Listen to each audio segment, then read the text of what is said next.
ఘనంగా అనంత పద్మనాభ స్వామి వ్రతం చేర్వాపూర్, దుబ్బాక మండలం చేర్వాపూర్ అనంత మహాలక్ష్మి పద్మనాభ స్వామి దేవాలయంలో మంగళవారం పద్మనాభ స్వామి వ్రతం, లక్ష వత్తుల నోములు నిర్వహించారు. భాద్రపద మాసంలో శుద్ధ చతుర్దశి నాడు అనంత పద్మనాభ స్వామి వ్రతం నిర్వహించడం ఆనవాయితీగా వస్తున్నదని ప్రముఖ పురోహితులు వేలేటి జయరామ శర్మ తెలిపారు.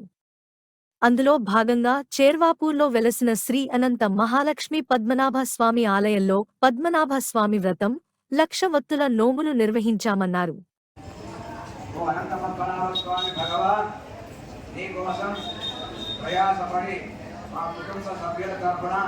ఇక్కడ కోటి దీపార్చన చేయడానికి వచ్చిన మమ్మల్ని అనుగ్రహించమని స్వామికి దండం పెట్టుకొని అనంత పద్మనాభ స్వామి భగవానికి గణపతి సర్వ విఘ్నాలను తొలగించే మహాగణాధిపతి.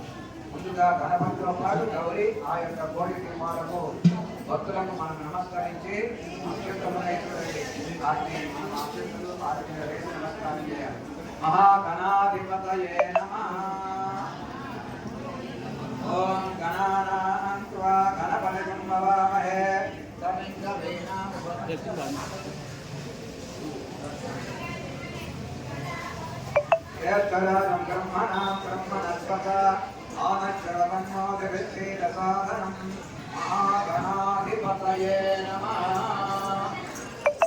ఓం గౌరీ విమాయ కుటుంబానాం చెప్పడం జరిగింది.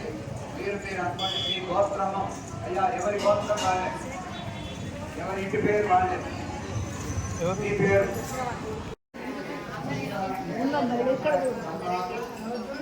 ఉన్నదమ్మా, సరిపోయిందిలే.